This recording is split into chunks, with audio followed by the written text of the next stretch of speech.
It's about, can you hear me okay? Sounds good. So it's about 11:45, so let's get started. Okay. So my name is Derek Isoka. I'm a program manager on the AppV team.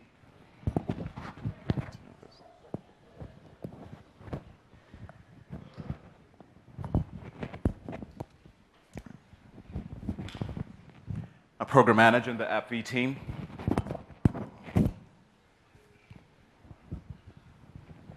Does that sound good?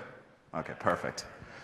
Fantastic. So I'm a program manager on the AppV team, and I've been with the team for around 4 years, this coming June. Most of the time I've spent on the team has been with the Server FE product. We do have a product that's been out in the market for a longer time than the Server FE product, which is application virtualization for desktops. And this session is not to cover that. This session is to cover application virtualization for server applications. So in case you're looking for that session, we do have an afternoon session today that my colleague Asim Kohli, who's sitting up front, will be covering an overview. And we'll also have other sessions covering different features for that specific product. Okay? So session overview today, what I really do want to cover is for you to leave today really understanding what Server FE is and some of the key scenarios that you could use Server FE for in your organizations. We'll do a really good walkthrough of what application packaging is. Most of you, I'm sure, really understand the benefits of System Center 2012 and specifically Virtual Machine Manager and all the benefits that can give you. Server FE is a part of Virtual Machine Manager 2012. So what I really want to make sure that you leave and have a good concept about is that specific feature in VMM 2012 around application deployment and application packaging. How can you actually get there? The next thing is configuration. So through the packaging process, we go through this phase where we actually create application configuration for your virtual application. And we'll do a really good walkthrough and overview of what that looks like and actually some of the efficiencies that it provides. And then to finish off, we'll do a deployment of virtual applications. So the application we'll package, we'll deploy that using PowerShell, show how simple that is, and also deploy that using VMM 2012 to give you a really good idea of how Server FE fits into service templates in System Center VMM 2012. Okay. So at the end of the session, you should be able to have a really good way to communicate what Server FE is, the scenarios that it works in, and what it actually targets. And also a really good idea of some of the workloads that Server FE is a good candidate for. You should also have a really good grasp of what the packaging process looks like and how deployment configuration for your virtual application works. And finally, you'll also have a good overview or a good idea of how Server FE fits into VMM's service deployment model. So let's start with an introduction. The goal of Server FE really is to make sure that you have a very easy way to deploy and manage your applications. And also, most importantly, is not just to make it easy, but to make sure that you don't have to do any other processes around rewriting your application for it to be deployed as a virtual application. Okay? The key things about this is to make it also very predictable, such that the packaging is predictable, and once you have your configuration, the deployment is easy and also very deterministic. So what is Server FE? As I mentioned before, it enables virtualization of a target set of server apps. So mostly anything that's deployed in the Windows Server OS, we're a good candidate for that. We ship two components. One is a packaging tool that we call the Server FE sequencer. And this really allows you to create virtual packages for your MSI-based type applications.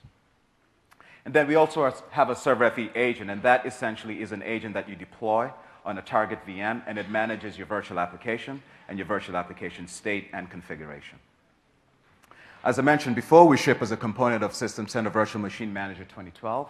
So if you do have access to, if you do have a System Center 2012 license, you have access to Server FE.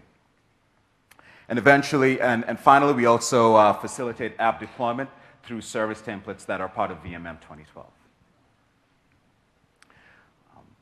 So I love this slide because we did do a set of customer visits, and we walk into a customer and we usually ask them, what are some of the challenges that you see around application deployment? And the most common answer that we get across the board is that we have different environments that we deploy our applications to. It takes us months and sometimes years. And the problem is it's never deterministic when I install my application in my test environment and I go to my production environment. And even if different people are doing it and we have it all scripted, it's just never the same. And a really good example of this is a manufacturing company we visited. And they said, hey, we have 15 factories. And in each factory, we have 3 environments. So that's 45 environments that they actually deploy their applications to. And they said, you know what? Once we snap to an OS, let's say in January of 2009, we just cannot make any changes to our applications for around 2 years. It takes us so much time to test and so much time to deploy. Okay? So there's some efficiencies that we provide around that. Second thing is, we walk into the same customer. We walked in and we asked them, hey, could you show us your install guide for your application X? And they literally came in with a folder this big, and they said, well, this is it. And it's put together by 4 or 5 different teams.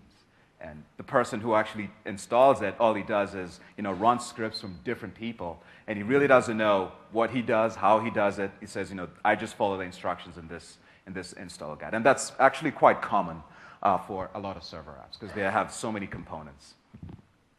The last thing is an efficiency that we also provide because most people say, well, I deployed my app on 2008 or 2003, but we just can't move from 2003 to 2008 or 2008 R2 as fast as we'd like to. And so this is another efficiency that ServerFE tries to really make sure we can highlight. So what are the key scenarios? So this really is a slide. I've gone through these points before, but this is a really good follow-up slide in case you'd like some really good bullet points to talk about what ServerFE does. First thing is Xcopy app deployment. As you can see, what we try and do is make it easy, reliable, and repeatable. You have an immutable application image. The only thing that changes as you move that application from different environments is your configuration. That's simple. So deterministic configuration, I just mentioned about that. The only thing you change when you deploy an application is your configuration. Your bits, they never change.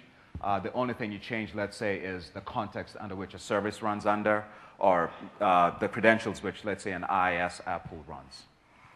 Application servicing, same thing. You really don't need to run any other MSIs. You just package you update your initial application package, and you deploy it in the same fashion. So it's also deterministic in the same way.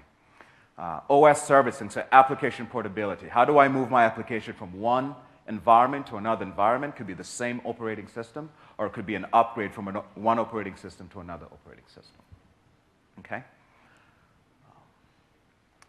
So how does ServerFE work? Essentially, three major things. One is packaging.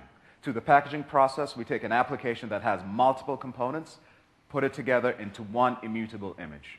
And during that process, what we also do is detect all the separate configuration items that this application has and create a configuration file for you that during deployment, you can use that to modify.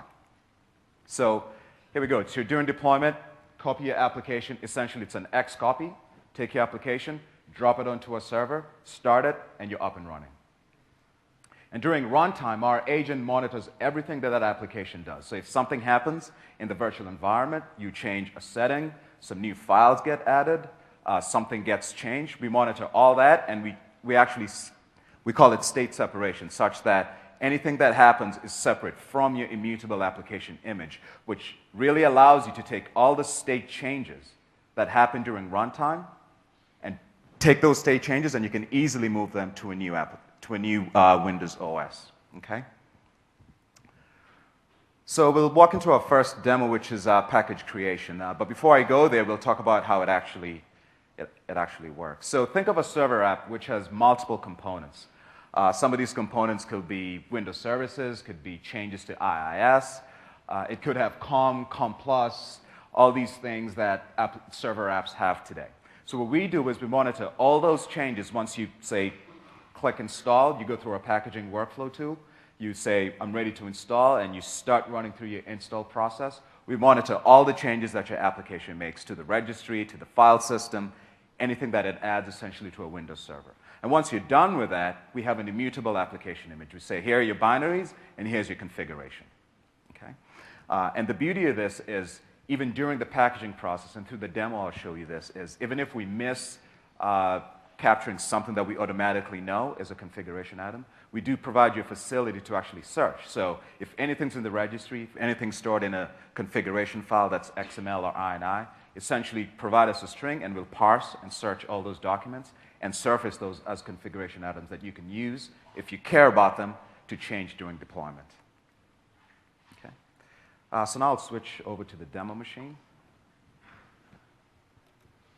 Okay.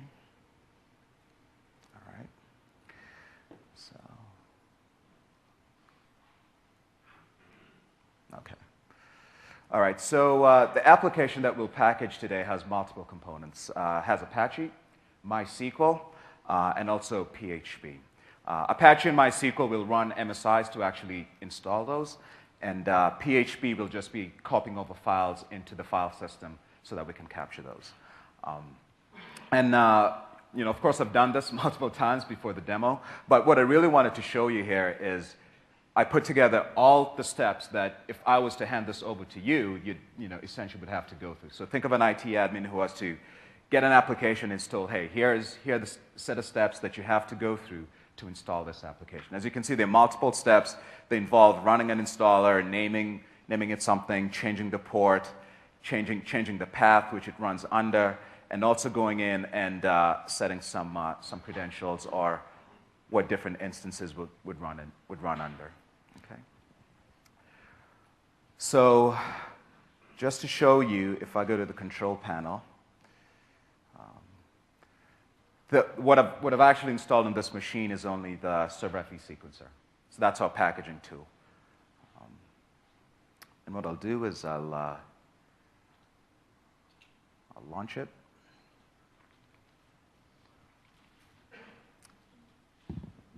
And if anyone in the room, if you've seen the AppV46 sequencer, this is essentially the same tool. The only thing we've added are an extended set of virtualization subsystems that we track specific to server applications. Okay? So it brings you to this page, and you have two options. What we'll do today is we'll create a new virtual application package. What it actually notices here is that there's some applications that are running. So what we try and do is make sure that the package you create really just has the binaries specific to the application that you have. And so what the sequencer notices here is that I have some other applications that are running. And in this case, it's the control panel, so I can actually close this. I can actually close WordPad. It'll say don't save. And if I refresh this, it'll tell me that I'm ready to go. Okay? So I'll hit next. We'll do a custom installation. I'll say next. I'll name my package. And that's the name, blog PHP-BB. I'll say next. And now what the sequencer does is it starts saying, what are the things that can actually monitor based on the state of this machine. And this is good to note because, for example, if I was virtualizing an application that uses IIS, if I had IIS turned on, the sequencer automatically knows I see IIS turned on. So this way, I can know that I can actually now monitor any changes to IIS. Okay?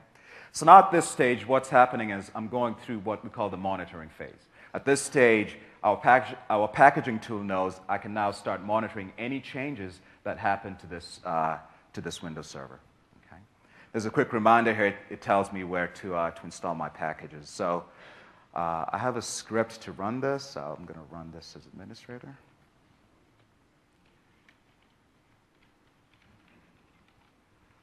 Okay.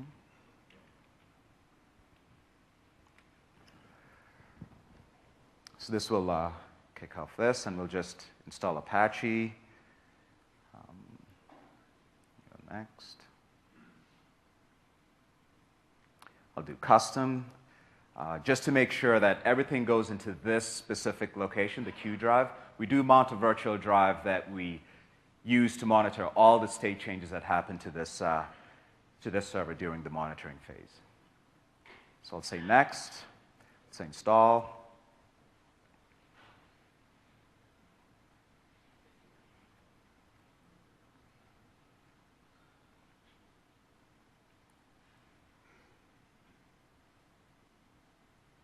Okay, so we're done installing Apache. It'll kick off PHP.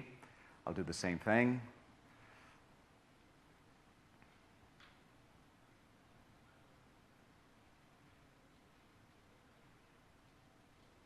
I'll also confirm it's going to my package root. That's a term we use for that. Let's say next.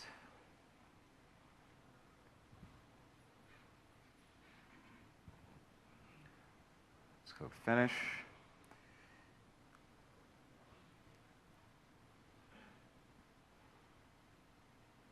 Okay. Give it a second. Now I didn't just copied over the PHP files. Now we're going to install MySQL. Say next, I'll say custom. I'll make sure once again it's going to that package root, which it is. Say next, and now we'll install MySQL. All right.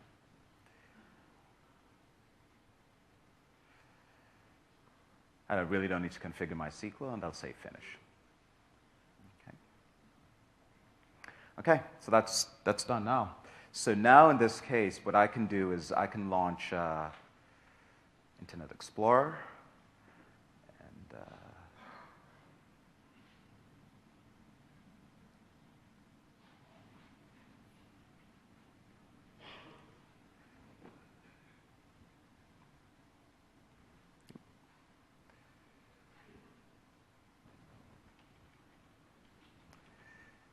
so if I go to localhost, I should see my my PHP. So it's installed now. Okay. So at this stage, I know I'm going to stop here because what we want now is just to create an immutable package. We won't install or configure this PHP or PHP install. So I can close my browser, and of course, I can confirm. I can see Apache's running. And I can say I'm finished installing. So at this stage, what the sequencer now does is it starts collecting all the system changes that have happened since the monitoring session began.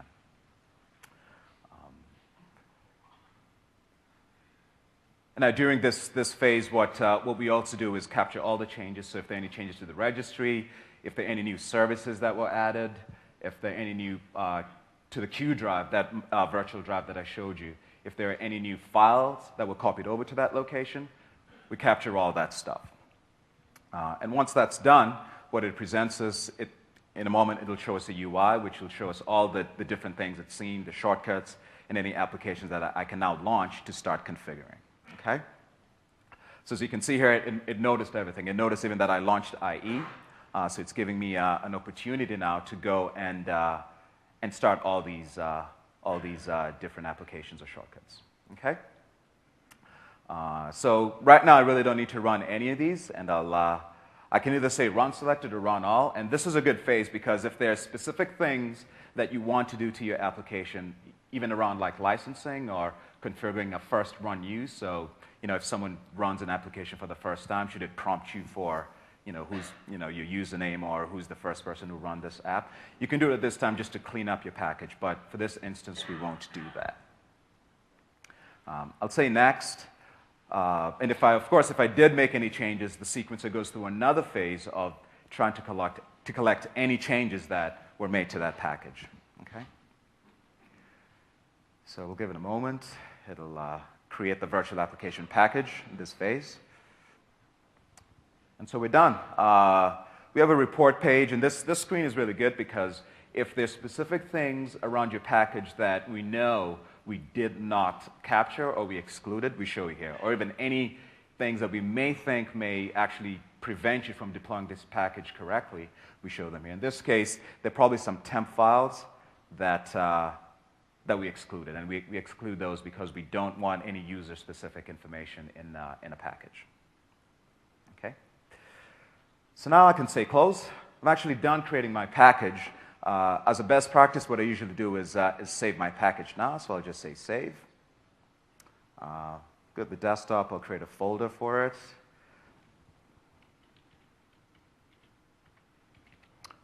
We'll just call it that. We'll go in there, and I'll say save.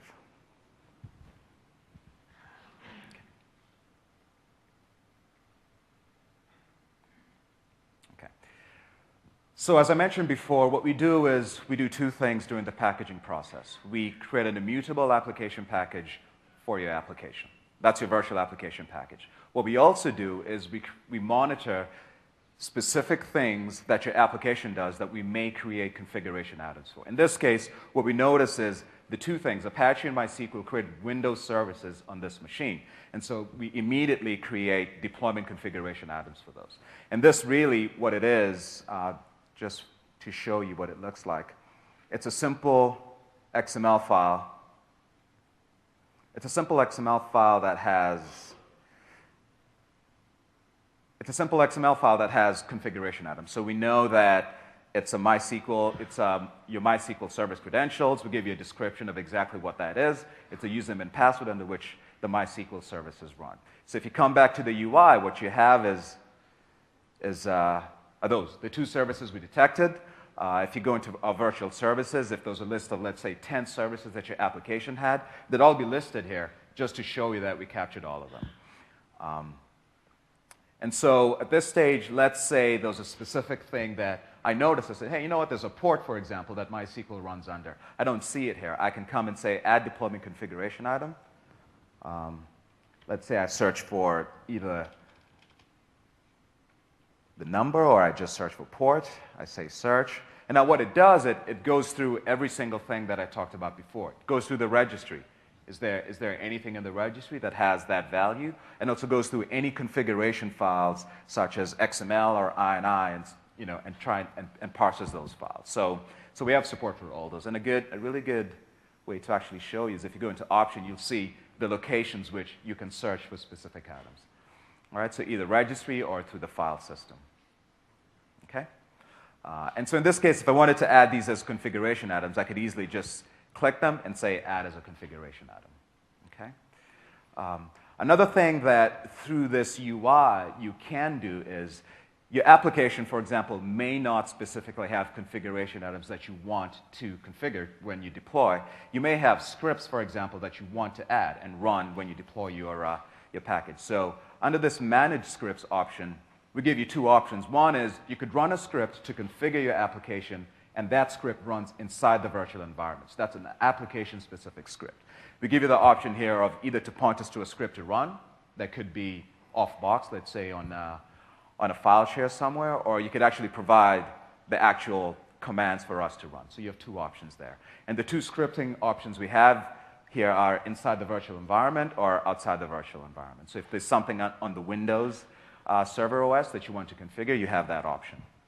And they both have the same nuances. Either you could provide us a script to run, or you could actually provide the parameters that you want us to run here. Okay?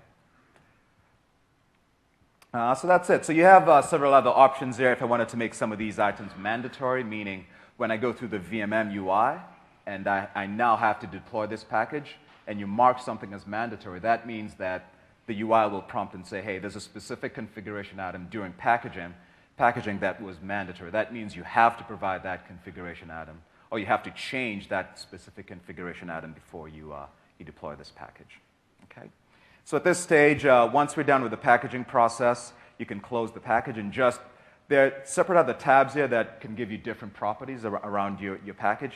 As you can see here, we know this is the version 1 of this package. We have the virtualization subsystems that we detected. So in this case, if we had IIS, you'd see that there. If there were local users and groups, let's say this application created, we'd also track all those changes, and we'd give you a really good list here of all the things we captured for this package. Okay?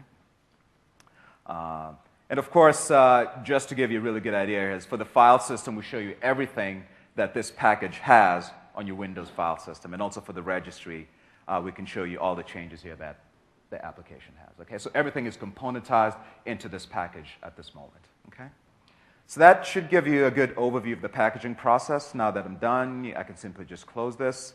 Of course, now what you want to do is, this is a virtual machine. When you're done, you want to take your package, copy it up into a file share.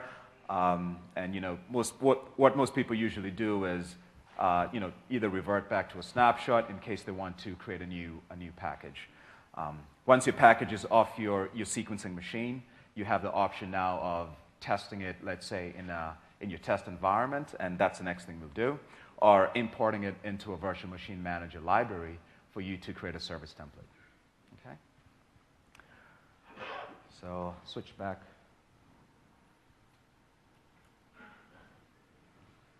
To my presentation. So that should be it. So that should give you a really good idea of what the packaging process is. As you can see, the only thing really that we introduce in terms of creating a virtual application package is our workflow, which allows you to create a package, name it, make sure that your environment is ready to create a pristine, immutable application image, and then allowing you the option to, once you've created a package, to really specify the configuration items that you need when you deploy that package. So once we start talking about deployment, you'll notice that the thing for our package is we have the binaries, we have our state and configuration. Once we have that immutable application package, we know all the components for this package. And how to actually, when it comes to deployment, the value that ServeIV provides is you can take that same package, deploy to 2 different environments, and create 2 different instances of the same package by only changing your application configuration. And that's the beauty of ServeIV. And so in this case, that was a single tier application image that we had. I could create multiple tiers of that same application. Could be with the same configuration, or could be with different types of configurations depending on the different environments that I'm moving this to. So if machine A was, let's say, my test environment, and it was in a specific domain that had specific, let's say, test domain users, I could provide configuration for those specific test domain users. If I was, let's say, moving to a staging or production environment, I can now just, with the same configuration file, change the context under which those services run under, and without even changing my application, deploy to a new environment, and it's up and running. So that's simple. And that's the value that ServeIV targets and aims to provide. Come again. In terms of actually virtualizing SQL Server. That's something that we explicitly don't support with our V1.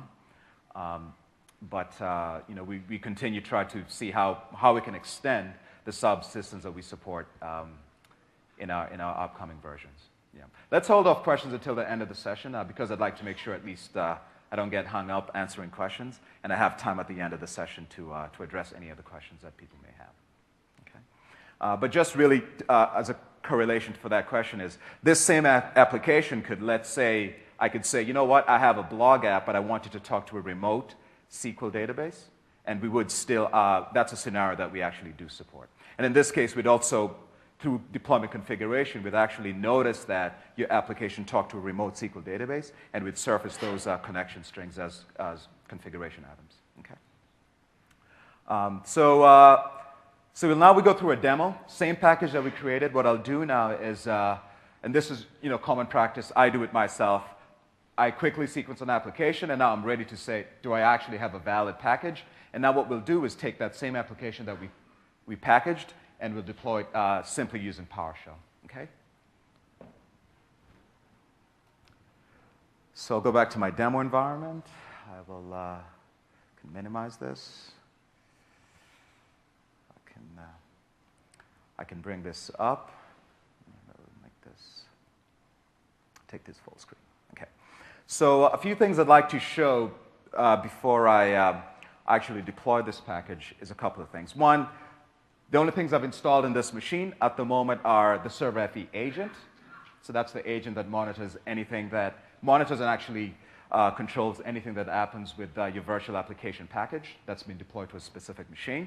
And then our commandlets, which are also available through VMM, but what these allow you to do is just do package operations like adding a package, removing a package, updating a package, and managing some state-specific operations. Okay? So those are the only things I've installed in this machine. Another thing I'd like to show is just for visibility, if I refresh here, you'll notice that there are no services specific to Apache or MySQL that we actually saw when we created that virtual application package. Okay. And of course, if I launch IE and I go to localhost, it should go to Bing, because there's really nothing running right now. Okay? So, so right now what I will do is, you know, I could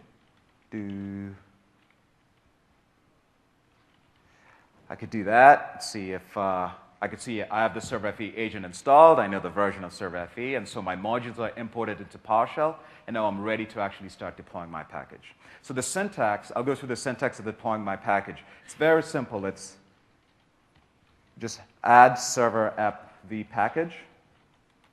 The parameters we pass are the package name.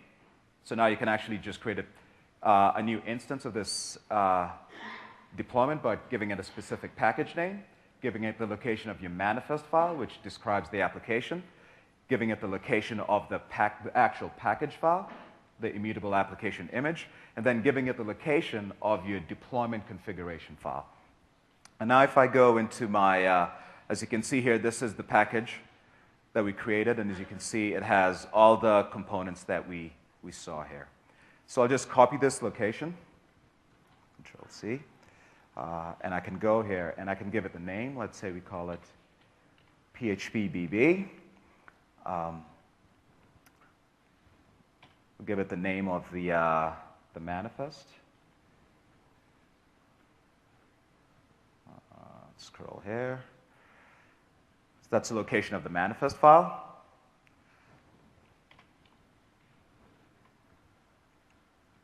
The S of T, which is your application image file. And if you come here, you could tell that it's the largest. It essentially has all the binaries for our package. It's around 40 megabytes. Okay. And then the last thing is our deployment configuration. And that's it. All right? And now I can hit Enter, and now it starts deploying this package for us. And in a few seconds, the package will be fully deployed and available for us to start on this Windows server. Okay. And now the deployment's it's 100% done. If I go into my services console and I say refresh, you can see that Apache is now visible. And MySQL is also visible. Now, you'll notice they're both not started because the only thing I've done is done the Xcopy deployment, deployed my package onto this machine. Okay? So now the next thing I'll do is just start this package. And I'll say start, same thing, server app v package. And I'll give it the name.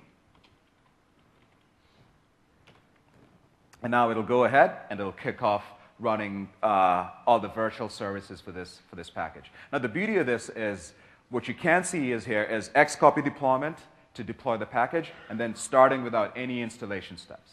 You know, that's simple.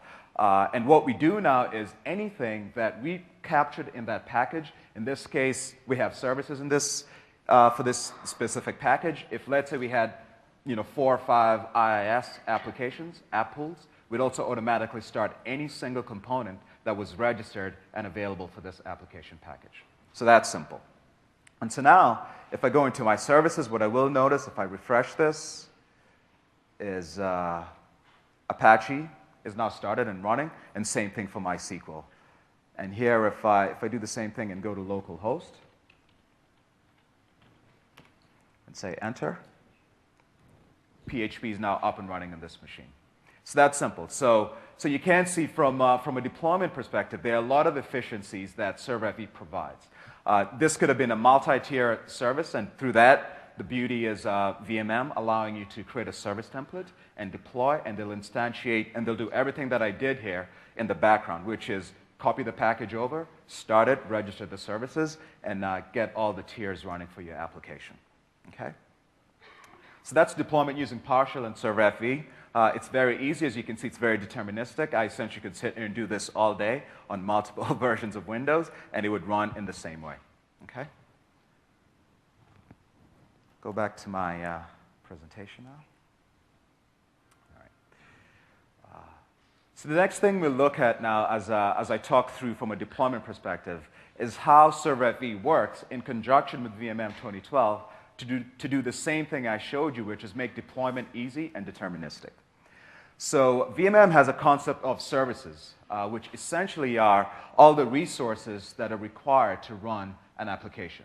A service ties everything from a resource perspective in the fabric. So in VMM, this could be your hardware, this could be your storage, this could be the Windows roles and features which your service requires, could be your SQL, could be your application, and that's where ServerFV jumps in. So a service has different application types that it supports. And for ServerFV, we fall into the 3 types of application types supported. You have web applications, which essentially are your web deploy apps that you can package using MS Deploy. You have database applications. So if you have a SQL tier, you can actually package your SQL apps or your database as a DAC pack, and you can provide that, and VMM will deploy that for you. And as we also saw, you can package your application as a ServerFV package, and in VMM, it's a first-class citizen in terms of deploying that. Okay? And the starting point of creating a service is to create a template, and the template is essentially all the different things that you can now start composing to create a service. So you can pull in your VHD, which could be Windows 2008. You could specify your Windows roles and features. You could specify your server apps or your DAC packs, all that stuff, and then deploy that. And once it's deployed, it goes from being a template into a service. Stephen Barron from the VMM team will be doing a really deep dive on everything that service deployment involves. My demo and what I'll really be talking about here is specifically how ServerFV fits into service template deployment in VMM. Okay? So think about, when I talk about actually creating that template, there are really 2 things that happen. And just to reiterate this is you have your VM, which could be your hardware, your OS. So that specific image with all its properties and all its configuration added to a ServerFV image. Those 2 allow you to create a dynamically instance of your app tier. So the same thing I did with PowerShell, but what VMM does is really provide you that extra step of saying, you know what, you have all these infrastructure things that come into deploying an application. What we can do is, through VMM, allow you to compose all those things, all those properties for a service, add your application that we just packaged, and push that out into your data center. Okay? And so that's my next demo now. So what I'll do is I'll do a quick walkthrough of what it takes through VMM. We've created our package. We've tested it in our test environment. We know, oh, wow, this application now runs. Now let's import this application into VMM and go through the different steps of creating a service template and deploying that into our data center. So we'll snap over to demo environment, and we'll go here.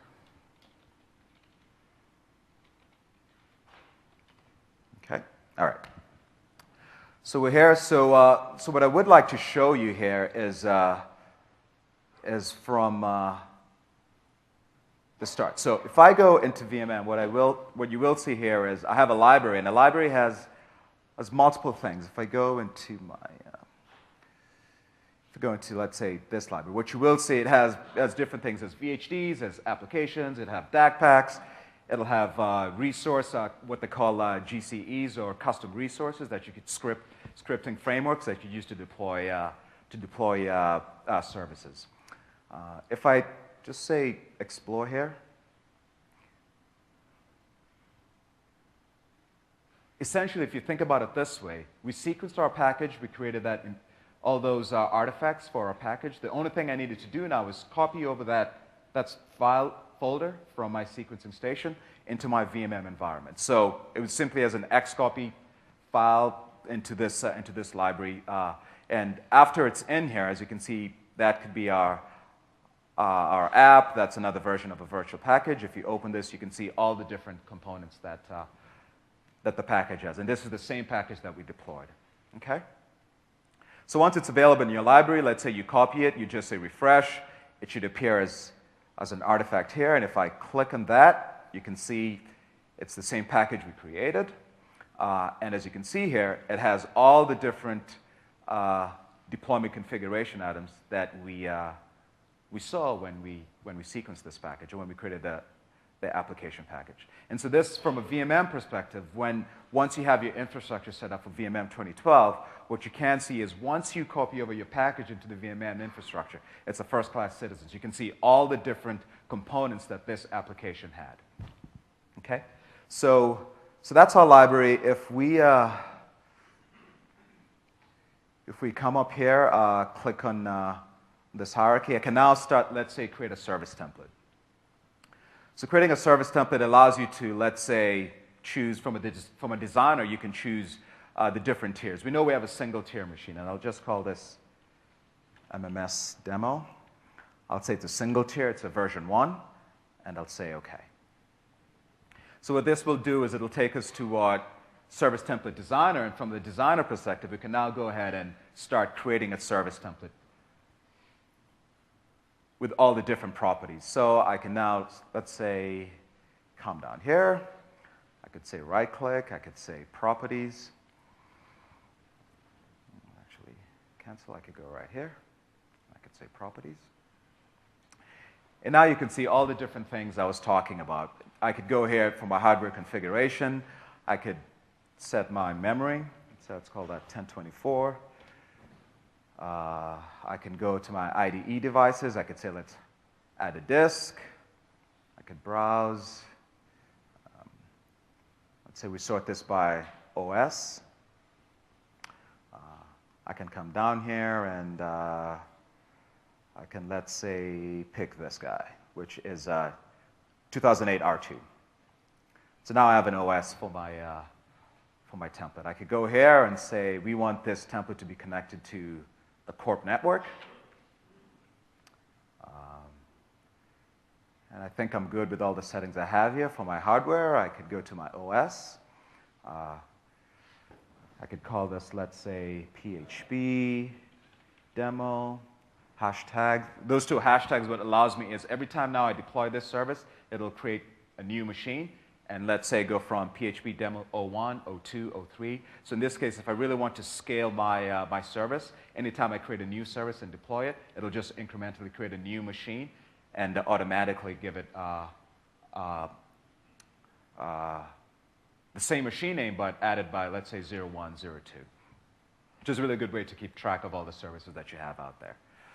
And also allows you not to always have to remember how to name your services when you deploy them. Okay? I could give it an admin password if I want to create one during deploy. We could just give it the illustrious and hard to crack password. Call that password. I'm okay with having it in a Pacific time zone. There are no roles and features that we need to deploy this package. If there were, you can now go ahead and actually specify them here. And what we also do during the sequencing process is, if there are any roles and features that we detect while on that Windows server, you'd see a small pop-up show up and tell you, oh, by the way, we detect this package had X roles and features installed. In this case, it's a very good way to let you know that there's some deployment dependencies for that package that you may need to attend to at this stage. Okay? So in this case, I could also say, let's domain join this machine. I could say North America, and I could also provide my, my credentials.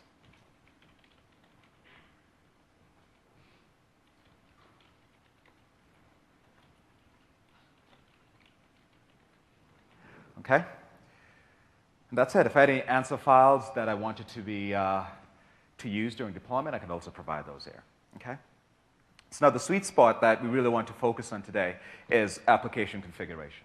All right. So here, as I mentioned before, there are 3 types of application profiles that VMM supports. One of them is SQL data tier apps. So if this app talked to a SQL database, I could go to my SQL database, create a DAC pack using the DAC pack framework. And once I have that DAC pack, I could just add it to my library and add it from this location. Also, if you used web deploy to create a web deploy package, you could also add that here. For us, what we want to do today is add a virtual application. So you can hit browse, you can go to to our library here, and as you can see, we have that same app. It shows up here with all the other resources that VMM has in its library. Once I say OK, you can see it shows you all the deployment configuration items that we detected during sequencing. And so in this case, what's really nice, or what's really cool here is it gives you a very good interface to really understand the configuration items that you need to provide when you deploy this application. And remember when I said that we could mark items as mandatory or not mandatory? That actually, if you're actually deploying this application, you can now have a really good visual way to tell that I really need to provide a configuration item for this specific configuration when I deploy. And so we could also just name our application here, let's say PHP blog app. PHP blog app, okay? And that's it. So here, I have the option to go and provide new values, but in this case, we really won't change anything for this, okay? SQL Server configuration, VMM actually allows you to sysprep a SQL Server image and provide here, but we don't need that for this specific instance, all right? So once I'm done composing this, I can now just say OK. It'll bring me back to my designer. And from here, I could say save and validate. It'll go through all the different changes that I've made to my template and immediately let me know that I'm ready to go. So I can pull this down here. And this should give you a really good idea of what your template looks like. And so once you're down here, you can see it's a single-tier app. It has a virtual app. That really cute orange box there shows you it's a virtual application. And you're doing a 64-bit edition of Windows Server. That's your memory. And now you could easily say, go ahead and configure my deployment. And what VMM will do is it'll go through this job process to deploy the OS, stand it up. Once the OS is actually deployed, it'll now go ahead and install Server FV for you, and install the VMM agent, install Server FV, deploy the application package, and your service will now be up and running. This actually takes a while to do, so what I will show you is what an already deployed service looks like out in the data center. So I'll just minimize this. I'll go to my services console here. And as you can see here, what we have is the same service that I deployed a while back. Same thing, single tier. It's joined to the domain. So it's running on that North America domain that I showed. It has an application here, virtual application. You can see the configuration items that it has. And if I actually connect to the console, which this is it, I could log in.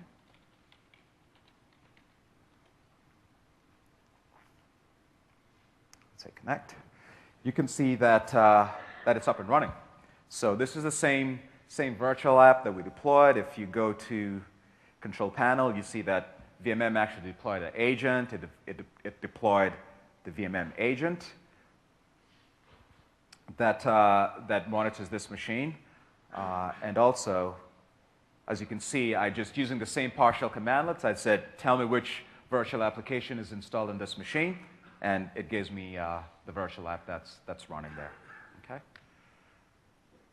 And of course, what's really nice about Server FV is some of the changes that we made different from our Client FV product is all these services for server apps are visible and monitorable using any monitoring solution that you use. So in this case, if it's a virtual app and you say you really don't want to monitor your virtual applications different from how you monitor your native applications, we don't change that. So if you have a way to monitor the services for your apps running in your data center, Server FV allows you to monitor them because they're exposed. We opened that part of the bubble. They're exposed and they're visible, and you can just monitor them as you'd monitor any other server app running in your data center. Okay?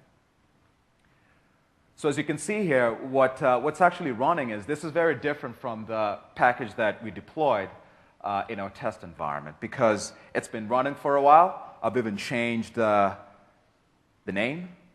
So these are the configuration values I mentioned. We've changed the name of the blog. I've put a set of blog articles in here or in different forms. You can see I have this that I entered this on Monday. I have different forums that I created here on this blog app.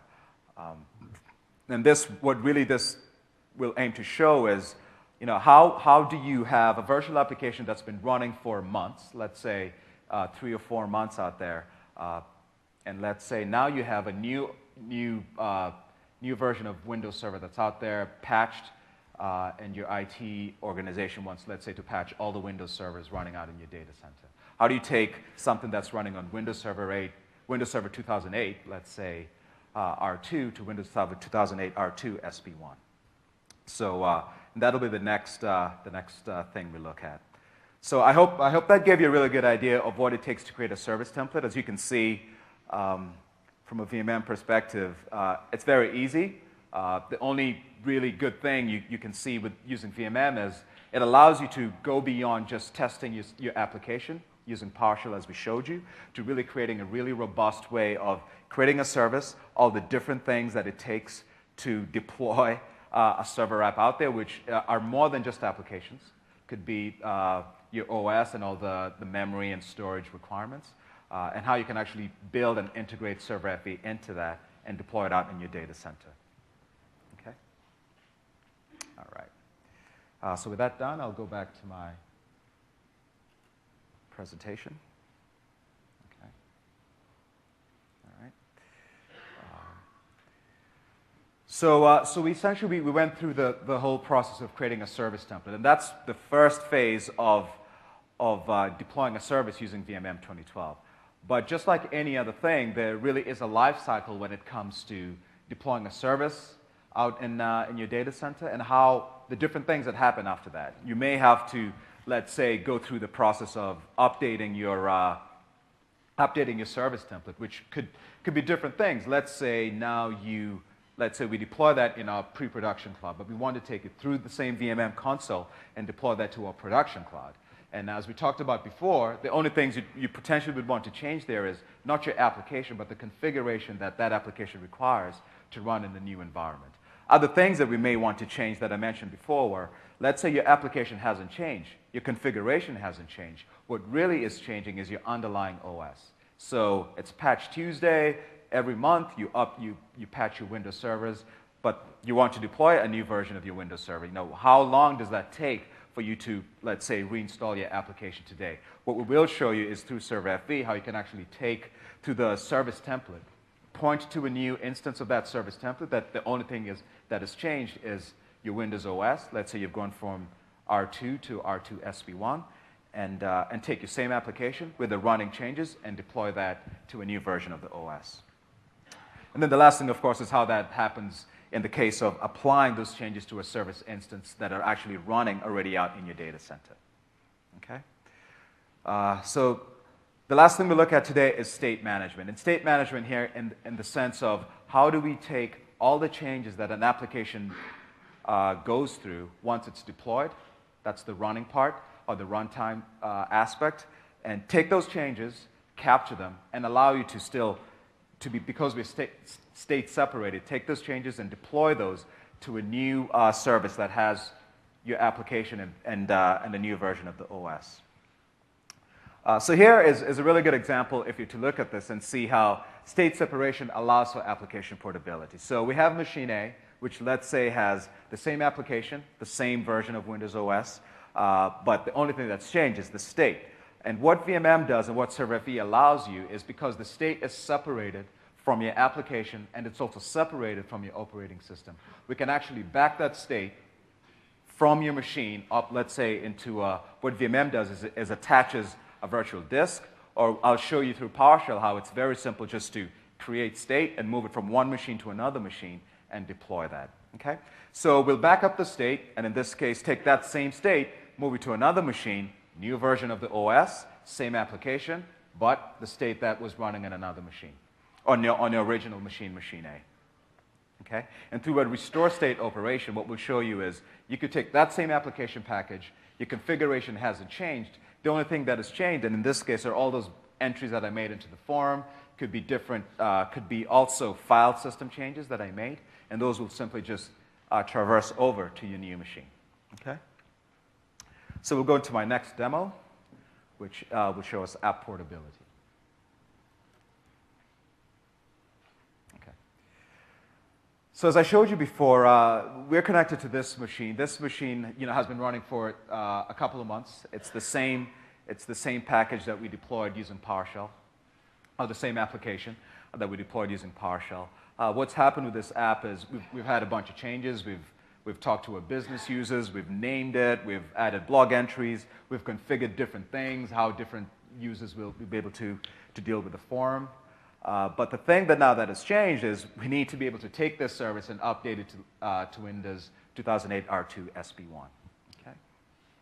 So what I will show you today here is how simple it is through VMM to change, to create a new service template that has the new version of the OS. And after doing that, how I can easily take that service template, let's say from V1, and say, I want to go from V1 of my service template to V2 of my service template. And the only change that I have is my OS, or my virtual hard disk that has changed. Okay. So we'll go here. And now one of the best ways to actually show this is I'll close this. Don't save those changes. I'll go back into my library. We'll go into my pre-production library. All right. We'll go into service templates. What I will show you here is I have two versions. Same service template that we have running out there, PHP-BB, that's this guy. It's out there. I'm sorry, it's this guy here. It's been running out there. It's been deployed. You can see that it's running. What I did do is simply write this. If I say copy, it'll create a same service template. It'll just create a copy of that, which is what I did, and I named that version 2. So if we actually go into this guy and say open Designer, what you'll see that it's the same application, same number of tiers. It's one tier. It's connected to Corp. Exactly the same thing, same package. The only thing, if we right-click and go into Properties, that you'll see is if I go into my hardware configuration, what you will notice is it's pointing to a different version of a VHD. So in this case, 2008 R2 SB1. If I go into our original template, I'll say Open in Designer. Go into Properties.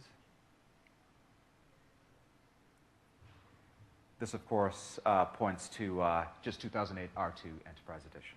So the only thing that I've really changed here is the version of the OS that I'm running under.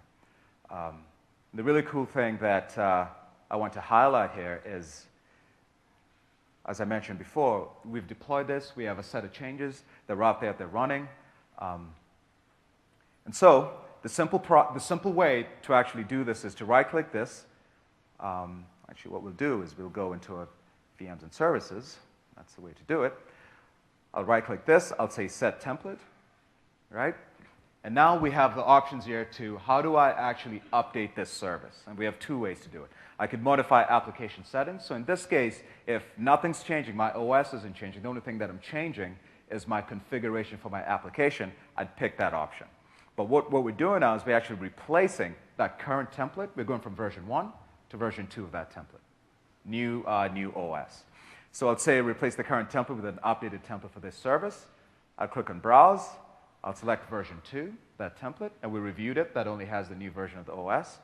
I'll say OK. I'll say Next.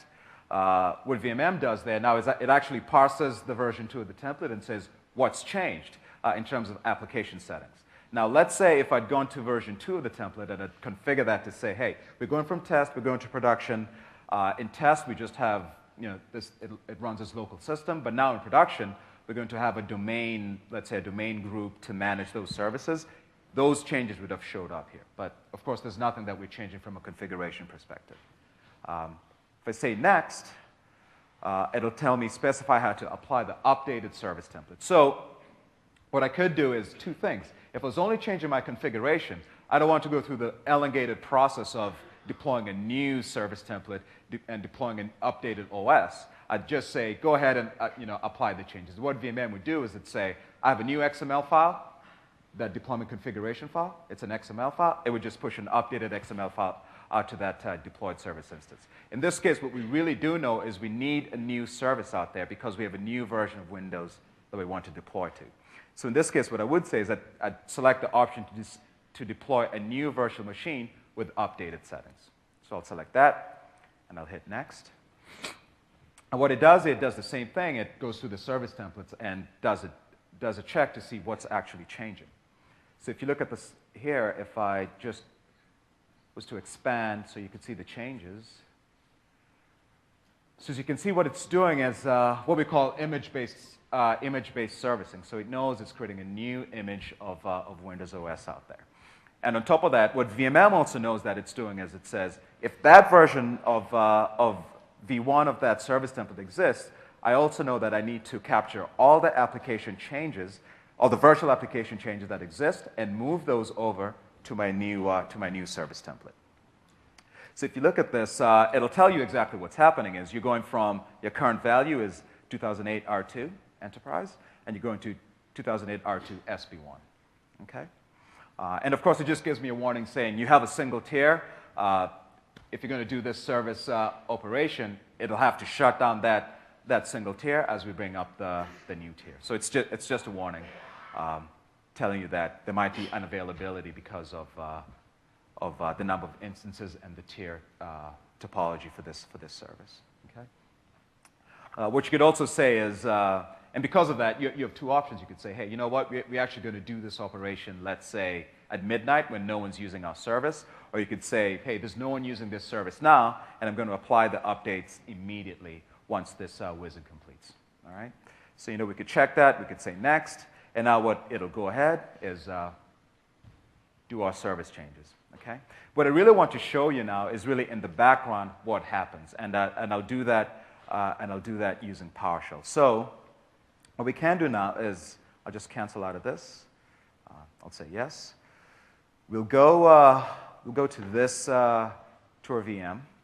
And remember what I showed you through Control Panel. I've installed the ServerFE agent, and it also has our PowerShell commandlets installed. And through PowerShell, if you look here, you'll see we queried. We know that the PHP exists. And what now I'll do is I'll back up all those state changes. If you go into Computer, you'll see under C, I've created a folder called Package State, where I want to back up my changes. And what I'll do here is I'll just say,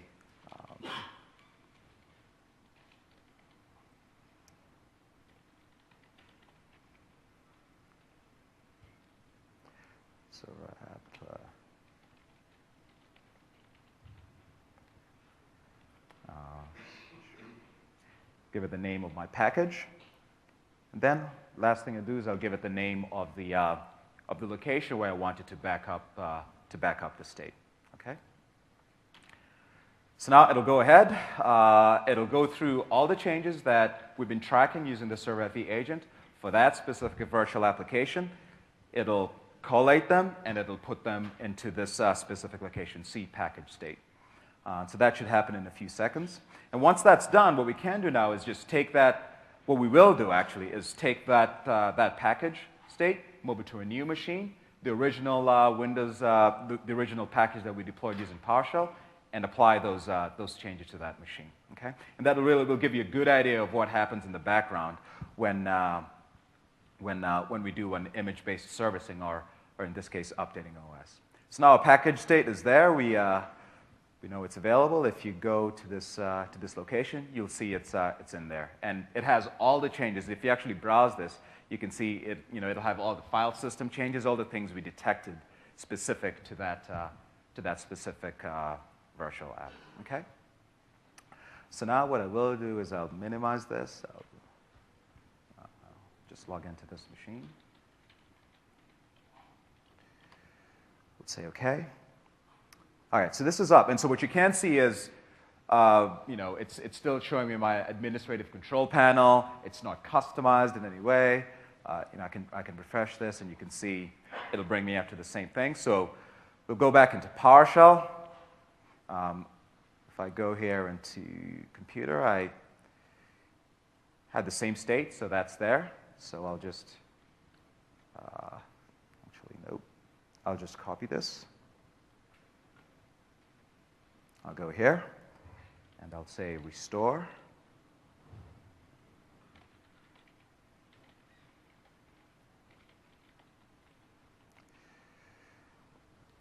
We'll give it the name of the package, or the name of the app. And I'll give it the location of where to look for the package state. Okay? So I'll hit enter. And now what it'll do, it'll say, same package. What I do know now is I have new package state. Let me see all those changes from my other machine that had been made, and I'm going to apply them on this virtual environment.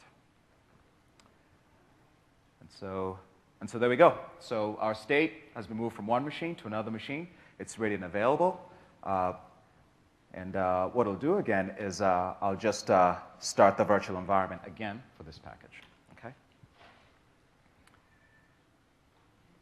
And VMM does all this for you in the background. So once we hit that finish button, VMM will attach a disk to that service template that's already deployed. It'll back up that state. It'll bring up a new service, attach that same virtual disk, copy the state over, deploy your new or your application package, restore your state, and stand up the service for you. But this is a really good way for you to see in the background what VMM does. And it's also really good because if you do want to test your application state before you actually make a production change, you can actually just do this in your test environment using PowerShell. And you can actually say, hey, our app runs the way it's supposed to run before you actually move and do it through VMM. So I can go here, and I can say localhost. Now what you will see is we have the app up and running. So automatically what we do is we took that state, we put it here, and your app is up and running. Now this is quite compelling, especially if, let's say, you need to move from a disaster recovery perspective, even if it's just the same OS, but you need to move your app from one machine to another machine.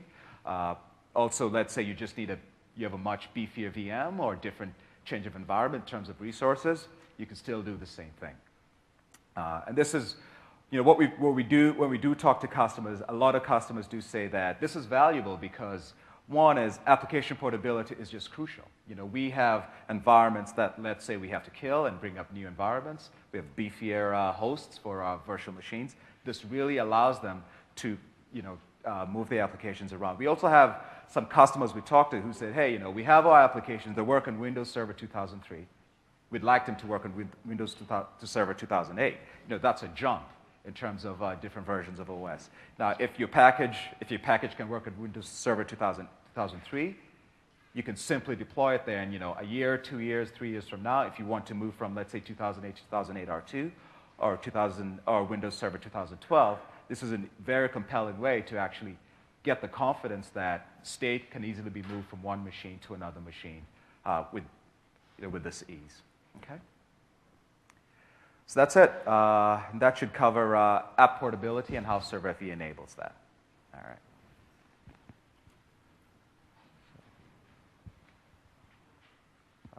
So that should be it. So the last thing we look at today is supported applications. I'm sure, just by looking at this, one of the big questions you have is, what are the type of applications in your organizations that are good candidates for ServerFE? Of course, there's an infinite set of applications that are out there. Most of the customers we talk to, we say, hey, could you guys share how many apps you have? We get sometimes thousands, Excel spreadsheets with thousands of apps or hundreds of apps. What we do like really to reference is the types of things that we do support for applications. So when you look at this and you say, does my app have, make changes to IIS? Does it have Windows services? Does it have, let's say, COM, DCOM components? Does it, let's say, add local users and groups? We track and we manage all those things for virtual apps. But we also, as you can see in the other column, anything that the desktop AV product supports, we automatically inherited that support. What we did do is added all these additional subsystems that are specific to Windows Server applications. Okay? And just for resources, in terms of WMI providers, we don't virtualize WMI itself, but if the application does have its own WMI provider, that's something that we actually can capture and deploy for you. Okay?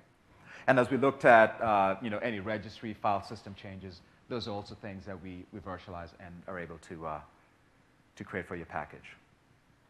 So this is really where we need to talk about things that we don't support. One thing right now that we don't support with our V1 is multi-tenancy. What we do support is multi-tenancy for web apps. So you could package and deploy as many web apps as you want and stack them in terms of density on your Windows server. But we really don't allow anything beyond that. We haven't tested anything beyond that. And really when we talk to customers and we say, would you actually want to run different types of applications on one Windows server? Today, what most customers tell us is, we really don't do that for security reasons, for example, and servicing. One application, if it needs to be serviced, that may mean that a whole VM is unavailable, and that really isn't conducive right now.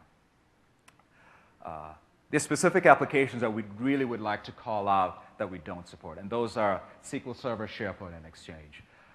These are applications that we continually still try to look at, see if there are specific scenarios that Server FE can actually fit into in conjunction with the product group. So if there are any changes to this, hopefully within the SB1 or post-SB1 timeframe, we can actually start sharing that information. But as of now, we have no support for these apps. Most of you who are familiar with our client AppV product know that there actually is a server infrastructure for that, which you can go in, you can provision applications.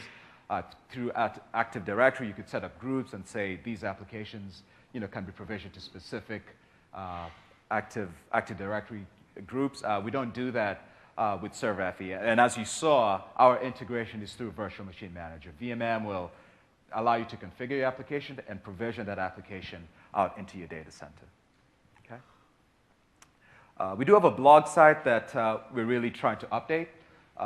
So if you have any questions, we have some really good technical write-ups there that you could go and read in terms of how do we actually do isolation, state separation, some of the changes that we've added. That's a very good resource for you to go to look at. And as we continue going forward, we will start posting a lot of information around how we do virtualization and also application recipes that may be useful for specific types of, let's say, Microsoft apps. What we also do have there today are already application recipes that you could use today. You could go and say, hey, what's my first test app that I could use to package using Server FE? We have videos and step-by-step directions that you can find there. As I mentioned, Stephen Barron is my colleague on the VMM team. Now, he'll be doing our end-to-end expose on how to actually go through service creation and deployment. And that is today, actually, later on at 4 o'clock. And I highly recommend that session if you want to get a really good idea of what service templates actually has in addition to what I just covered today for Server FE. We also have sessions on, for those of you who are interested in AppV, the next version of AppV 5.0. There are a lot of architectural changes and investments that the team has made. And Asim Kohli, who's sitting here, will be doing a session around 2 o'clock today to cover those. And I highly recommend that also. So that should be it. So please make sure to complete your session evaluation. If you have any feedback, also from a product perspective, we really pay a lot of attention to that. So we'd really welcome any feedback that you have for that. Thank you very much.